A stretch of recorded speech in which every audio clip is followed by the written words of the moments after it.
speak concerning lost in tribes in general. It's important to know that lost in tribes exist, that lost in tribes are amongst Western peoples, and there's proof of it. There are proofs of it. There are proofs of this from the Bible, and proofs of this from rabbinical sources, and from general history, and from many different fields. And we don't have to be ashamed of this. We don't know what exact proportions of the peoples concerned actually descend from Israel, but it appears to be significant. It is significant, it's worth knowing, and it should be made known, despite a lot of impediments to having this belief accepted. One of the impediments is the existence of anti-Semitism, that some of the people amongst the groups who identify as Central Israelites are anti-Semitic. They are against the Jews, or have been in the past, and or they are critical of the state of Israel, unjustly critical of the state of Israel. And so, but this is a point. We can explain it. We can talk about it, and this is one of the problems that we have to face up to. We can say that in general, the peoples we identify as descended from lost in tribes of Israel, they are more pro-Jewish or more favorable towards the state of Israel on the whole, historically, than any other groups. And even where there are exceptions to the exceptions that make it all feasible, all worthwhile. For instance, one of the problems is the Irish. I myself am partially, probably of Irish descent, and I like Irish people, and I grew up with Irish people, and I even identify sometimes with them. So it hurts to see Ireland acting in a reprehensible manner and criticising Israel in an unjust matter, and doing it with great verve, gusto, one could say. Not only do they do it, but they seem to be enthusiastic about it, and that creates a bad impression, and it's not good for anyone. And also, it's not justified. It is bad. It's bad in itself. It is reprehensible and negative. And someone asked me about it, so I gave it off the cuff. I answered that despite that, a lot of Irish people who are pro-Jewish or in favour of the state of Israel or help the state of Israel, and even if in quantity they're not overwhelming, in quality they are. We had President Ronald Reagan, who was president of the USA, and in the time of his presidency, at first he was critical of Israel, was reserved about Israel, but then in the course of his office, he changed he modified his attitude. And he helped the Jews from the USSR, from Russia. He helped them leave Russia and come to the state of Israel, which has helped us greatly. He also helped the Jews in Ethiopia. People under his direction, they managed to bring the Jews up in Ethiopia who were in danger of being wiped out, of being very seriously damaged, harmed. They brought them to the Sudan, and from there the USA, and together with Israel, they flew them to Israel. That was a great service to the Jewish people. Also, he helped the Jews from Russia, as we said, helped them leave Russia and go to wherever they wanted, and many of them came to the state of Israel. And the state of Israel is still benefiting from that infusion of the immigrants. So he did that. Acting very much on his own, according to his own gut feeling, his own recognition. This is what the Almighty wants, and this is what we need to do, and we should recognize this. And this is what should be attitude concerning the lost in tribes. We should want to believe it, but know why we believe it, why it is correct, and spread knowledge of it. It is important that this be known. And that, in my opinion, is the most important thing to do, is spread knowledge of it, encourage research concerning it, and let people know about it. And not be diverted by all kinds of other ideas that some people have about coming to the land of Israel, doing this, doing that, or problems with religious practices and so on. That is not the main point at present. The main point at present is making this message known, having it made known. And the lost troops went to most of Western Europe. They converged in Scandinavia, converged in the Netherlands, in Belgium, in France, in Switzerland, in Ireland, in the British Isles, and from there also to the offshoots of the British Isles in North America, USA, Canada, also Australia, New Zealand, and to some degree in South Africa. That is where they are areas of the lost tribes are to be found. They are the main areas where the lost tribes are to be found. There may be members of lost tribes elsewhere, but the major regions where they are to be found are those, and that is where they gave expression to their Israelite destiny, to their Israelite uniqueness. And that is where we should look for them, and we should let it endeavor that it be made known that they are in that region. And there are numerous proofs concerning this, and one of the proofs in general, which we don't always speak about, but we should emphasize a little bit more, concerns the dolmens, concerns megalithic monuments. Megalithic monuments are all kinds of dolmens, of circles, of cairns, piles of rocks, and so on. And they are usually dated in the 20,000 BCE. I don't know, way back, and this is wrong. They should be dated around about 500 BCE. That is when they first were set up in the West, in the areas we are speaking about, and that is what should concern us. And that is a point that we should emphasize and perhaps work more upon proving this point concerning the chronology. At all events, we have references concerning the dolmens in the Bible. In the book of Jeremiah, chapter 31, set you up waymarks in the English translation. Set you up waymarks, set you up signposts, set you up piles of rocks to show the pathway you went in, so that you may return, O Virgin of Israel. Return to your cities, to these your cities. In other words, taking it all in context with the whole chapter of Jeremiah 31, the 10 tribes have been told to look at these monuments. The description fits that of the dolmens, not only according to the simple Hebrew message, according to the Hebrew, but also according to Hebrew commentators such as Abarbanel and Radak, who explain them to mean dolmen structures and the piles of rocks around them, which are the cairns around the dolmens.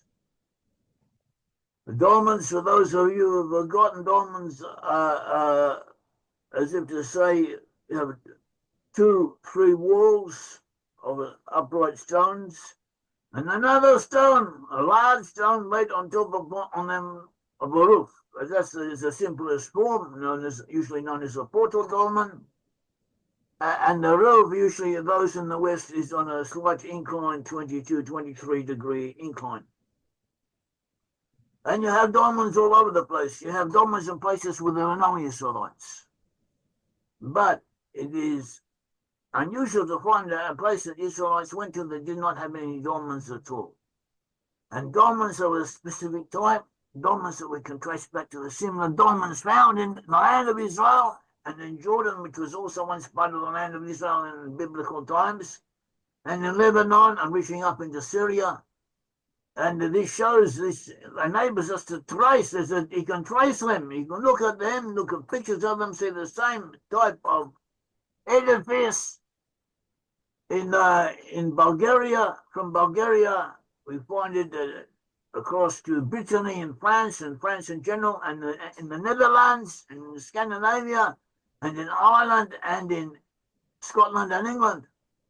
That is where you find the same types of dolmens tracing a pathway. We also have a similar pathway through the Mediterranean, through islands in the Mediterranean, through Cyprus, Malta, Sardinia, Sicily, reaching up into Spain. There was a pathway from Spain across the sea into Ireland, into Britain, and also upwards along the North Atlantic coast. Another point is that the one passage in Sanhedrin says the Lost tribes are in various areas, which we can identify as places where the Lost tribes are. One of the places, one point says Africa. So this word Africa actually can be translated in other elsewhere as meaning Africa or meaning Iberia or meaning something else like that. We also found that the term Africa was used by Greek writers that were copied even in India as referring to Western Europe and the British Isles. So that is also a proof, and there too we find the dolmens. We find this evidence of Israelite migration reaching those areas. And the most important tribe, the tribe to whom the bulk of the blessings and the promises and the prophecies are referred, is that of Joseph, the two tribes of Joseph, Ephraim and Manasseh. They were the ones who are going to rule the world. They were the ones who are going to influence nations, to uplift nations, and also to bring slaves from Africa across the seas and chains. But in the end, to elevate them and elevate themselves. They were the ones who were going to let the peoples free. They were the ones who are going to be rich and mighty and to hold the gates of their enemies and the gates of those who hate them. As the USA now does with its 700 different, from between 440 to more than 700 different bases all over the world, which enables the USA, if it wants to, at least to some degree, to put a lockdown on areas that threaten it. And even now we have have Yemen. We have the Houthis in Yemen, the breakaway faction of Muslims who are attacking, who are due to instigation, due to being pressed by Iran, who's been funding them and training them and edging them on. They have been attacking ships who need to use the Suez Canal. The Suez Canal is very important. It controls the tradeway, the route for petroleum from the east through the Suez Canal into the Mediterranean and to the west. And they've been attacking it and firing all kinds of rockets and missiles in that direction. And also they've been attacking Israel. And now the USA and the British are bombing Yemen, bombing the Houthis, pushing them back, doing what needs to be done. And where are they doing it? They're doing it from bases that they have there. They have bases everywhere. And that was one of the promises given to Joseph. That is one of the identifying signs of Joseph, of Ephraim and Manasseh. That was a promise given to them. And so usually we emphasize this. We talk about Joseph, we talk about the tribes of Israel and the tribes of Joseph, and there's still much, despite the fact that we've spoken often of them, there's much more to speak about. But the other tribes also need to be spoken of and also have to be discussed, because that they too belong to Israel, and there are proofs concerning them, and divine providence wants us to also give out the proofs that exist concerning them. The 12 tribes of Israel, Abraham, Isaac, and Jacob, were the forefathers of the Israelite nation. They became the tribes of Israel The name Israel was given to Jacob, and then Jacob had his name changed from Jacob to Israel. See Genesis 32:28, 35:10. Jacob had 4 wives. He had the 2 major wives, Leah and Rachel, who were sisters, and each one of them had a handmaiden who also became his wives. And from each of his wives he had children. The sons of Leah were Reuben, Jacob's firstborn, and Simeon, Levi, Judah, Issachar, and Zebulun. Had 6 sons from Leah.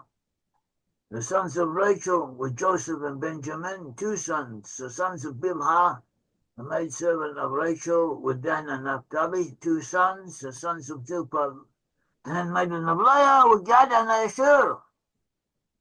So they are the 12 sons of Israel, the 12 tribes of Israel. We trace from their descendants, we find Reuben to have been dominant in France, Simeon to be found in scattered groups, but concentrations in Brittany and France and Wales, Ireland, England, and other places, and the Netherlands. Judah became the Jews, the Jewish people. Issachar, we find Issachar in Switzerland and Finland. Zebulun became the Netherlands and Belgium. Joseph, the son of Jacob and Rachel, dominates in Britain and the USA. Another son of Rachel, Benjamin, is found amongst the Jews and also scattered here and there amongst the other tribes. The sons of the maidservants, Zilpah and Bilhah, are found in Ireland and Scandinavia. So there's a certain pattern. Certain people from the same mothers, from the same related to each other, more or less adjoin each other. So there's also worth noting, and the same was the case in the state of Israel. In the land of Israel, before the lost in tribes were scattered, and now too, same as the case now. Remember the lost in tribes are a part of the people of Israel. Had Abraham, Isaac, and Jacob gave rise to the Israelite nation that went down to Egypt. In Egypt, they were enslaved by the Egyptians. Then Moses from the tribe of Levi was sent by the Almighty to take them out, and he took them out of Egypt. They passed through the wilderness. In the wilderness, they received the Torah. After that, they conquered the land of Canaan and divided it up amongst the tribes. And you had a period of judges, and then after the judges, you had Samuel, the prophet Samuel, and Samuel anointed Saul from the tribe of Benjamin to be the first king of Israel. After Saul came David from the tribe of Judah, and he established the capital of the Israelite peoples in Jerusalem. After David came Solomon, who built a temple in Jerusalem.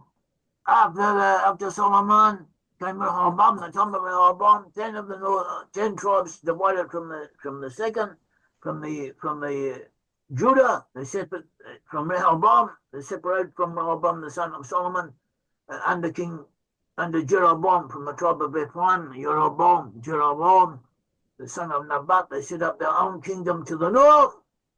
And they were independent. They had an independent existence parallel to Judah for almost 200 years until the Assyrians came down and conquered them. And they took them into exile. And from their places of exile, they moved. And they eventually moved to Western Europe, where their descendants are now to be found today according to the Bible, according to biblical prophecy. And there's no getting away from this. This is very important. It should be known. It should be studied. And it should be made known. Thank you. May the Lord God of Israel bless you.